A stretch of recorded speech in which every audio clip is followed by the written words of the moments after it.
What's up, long distance friends? It's Ginger Ra, the one and only, the potato chip enthusiast, finally uploading after God knows how long.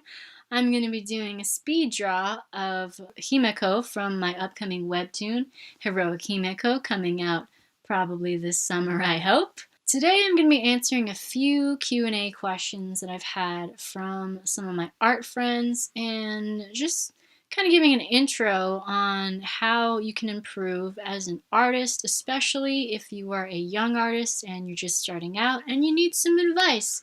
So relax, watch the video in the background if you feel like it, and let's get into it. I'll say a question, give it a second, and then give your answer.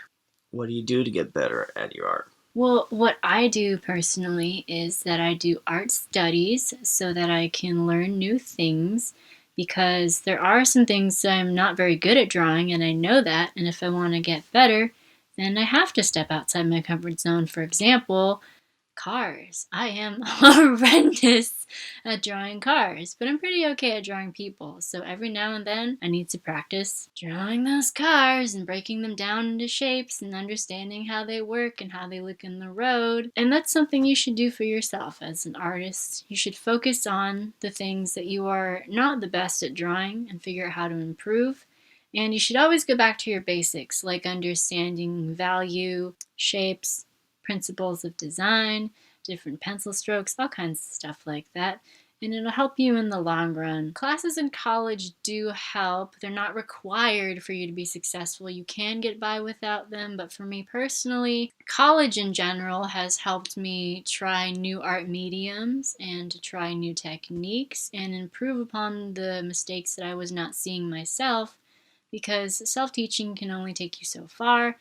And with the help and the expansion of videos and other artists that teach you how to draw things, that has also helped me tremendously in terms of learning new styles, new techniques.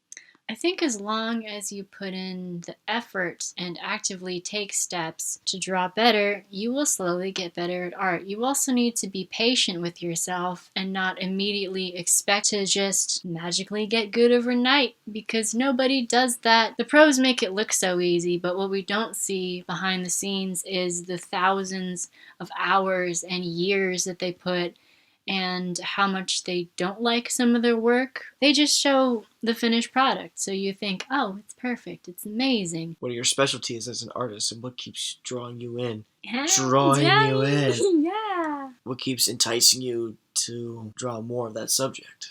Ooh, honestly, for me, art and drawing is very therapeutic. So I really enjoy drawing people and animals and desserts, because those are things that I love and they fill me with joy. And I like to associate my drawing and my art experience with joy, so that every time I go into a drawing session, I'm happy, I'm in a good headspace, I want to keep doing it, because when I'm in a good headspace, the drawing is beautiful and it encourages me to just keep creating. So one thing I've noticed with some young artists that I just heavily discourage is they go into a session with a very negative mindset and they're like, well, I have to do this, so I'm going to. And then they don't like the work, but they keep pushing themselves to finish it, and then they don't like it, and then they're just discouraged, and it's like, ugh, why am I not improving in art? Why can't I be good like everybody else? And it's like, no, you have to remember, it's supposed to be fun. It's supposed to be just an expression of yourself. In terms of marketing your art and being a pro, that comes later.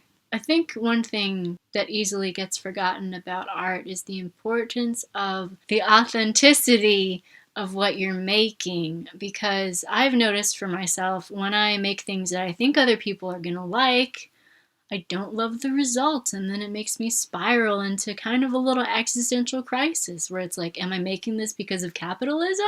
And that's the whole not fun place to be. But then when I make stuff for myself that I really like tangy fan art or that really amazing drawing of Cloud in a cloud sweater, it makes me so happy that I'll just share it and be like, you guys, look at this beautiful thing I made. And then the people who see it can tell that I put so much love and care into it, and they're like, oh my god, I like this too. And that's what it's really got to be about. So young artists, you got to remember that.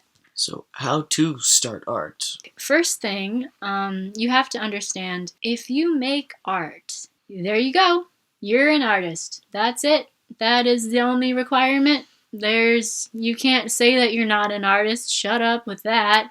Don't downplay your work just because you're not a pro yet. And then the next thing you gotta do is figure out that you want to make, and make it for yourself. If you're just making something because you think that's what you're supposed to make and you see everyone else making that thing, like maybe there's a fan art account that you like, but you don't like doing fan arts yourself, don't do that.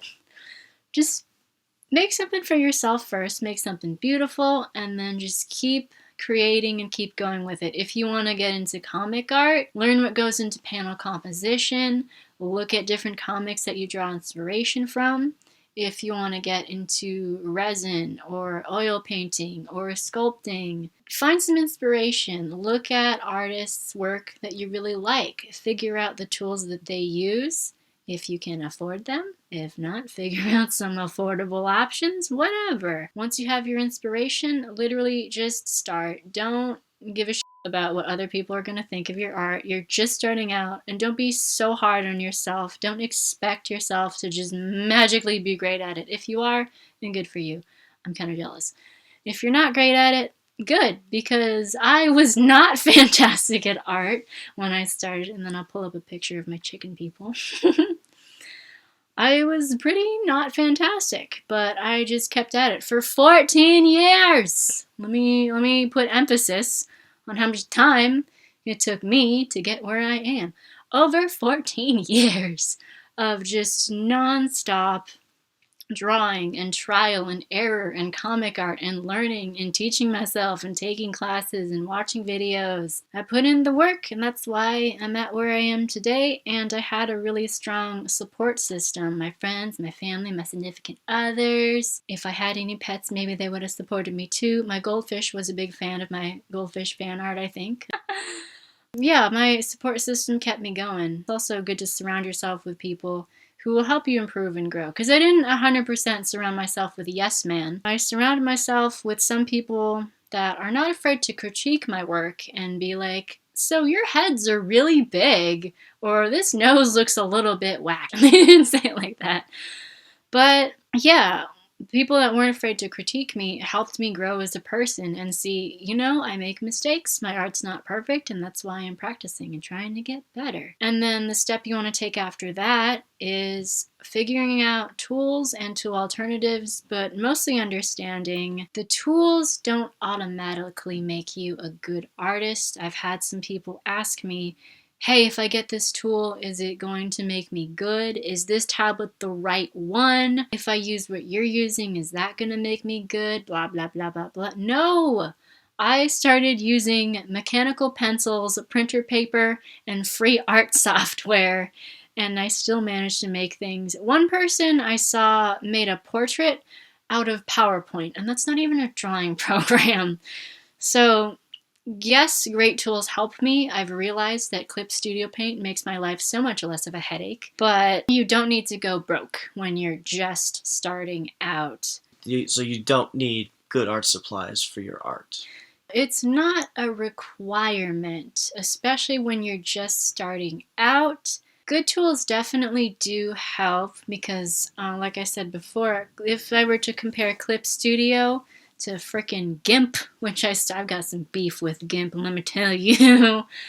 Clip Studio is definitely so much better for me because it has so many more brushes and options and features that help me achieve my goals and just make my life and my process as an artist easier. But I was only able to get it because I had adult money and a job. So if you're like a 12-year-old who's never started art before, I don't think it would be the best idea to ask your parents for hundreds of dollars that they don't have to be like, hey, I want to get into art. Let me use this boss program right away.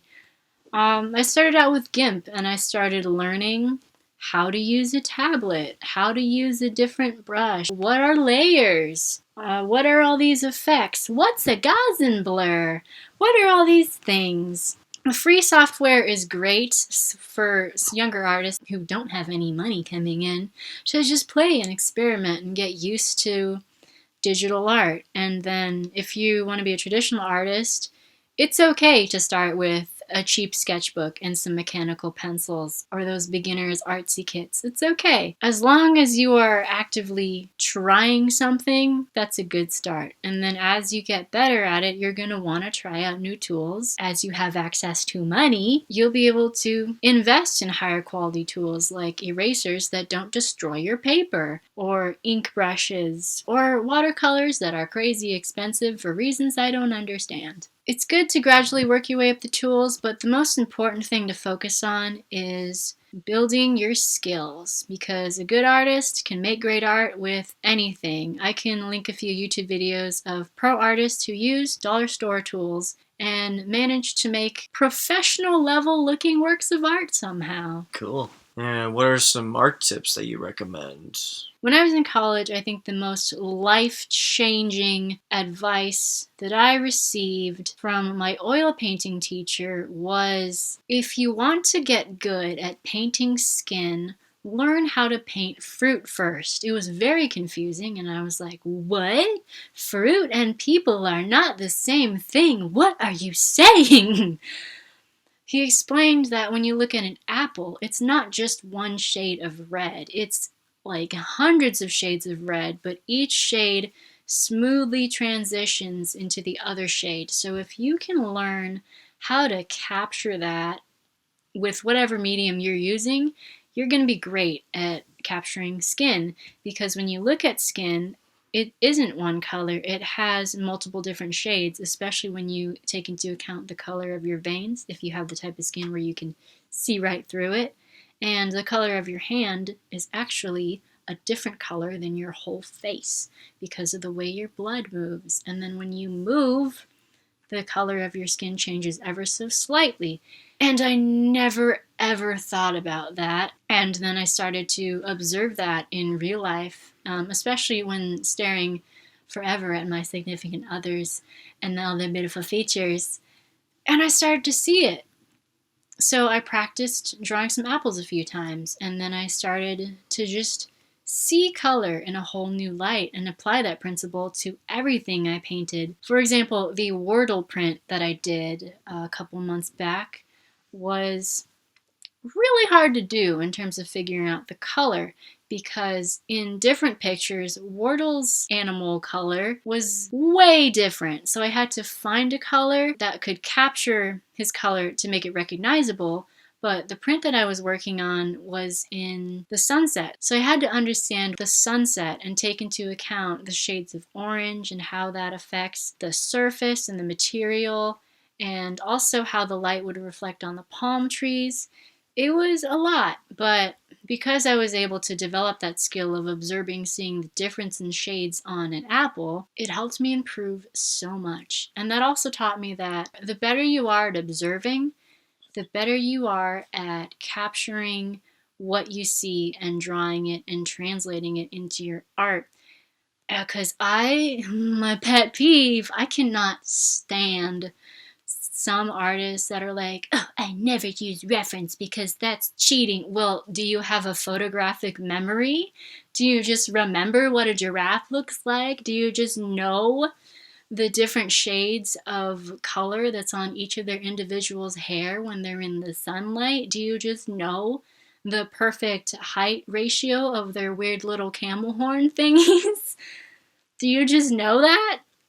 Because if you want your art to look, real and believable, you have to know the subject that you're drawing. But I don't want to draw realistic stuff. Well, that's fine. Like, even when you make stylized art or draw things from your imagination, you need to have some idea of the structure of what things look like, and then you stylize them later. All these principles that I talked about, they still apply to stylized art. You need to have an understanding of shape, silhouette, color theory. All these things will help you so much. And the more you practice the basics, the faster you're going to get to where you want to go. in terms of art. After all that, how do you get your art noticed? Oh man, honestly, this is the hardest question to answer because social media is constantly changing. I actually made a guide on how to use social media for my work, but I also made that guide knowing that maybe in the next 6 months it's going to be absolutely obsolete because YouTube and Instagram and Twitter and Facebook and all that jazz, all the social medias, they change their algorithms every now and then, and it's a nightmare, and I hate dealing with it so much. I can't tell you how to get noticed on Twitter because I have no idea. I've been trying. If someone can tell me, that'd be great. In terms of getting noticed on Instagram, honestly, just post your stuff. Just put yourself out there. Just share your work to all the groups, whether it's Amino, Facebook, or whatever other social medias exist. Maybe they're going to make up a new one by the time I release this video.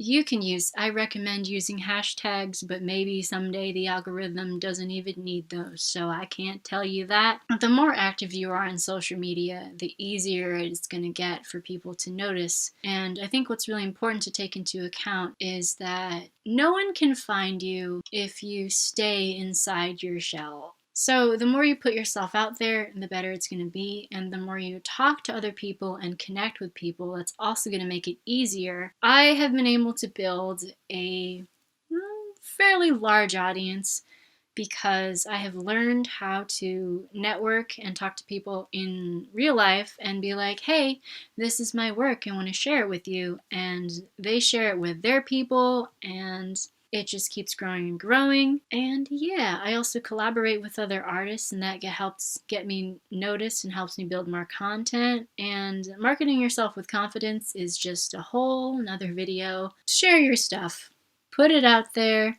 And if people don't notice you right away, just don't worry about it. Keep creating.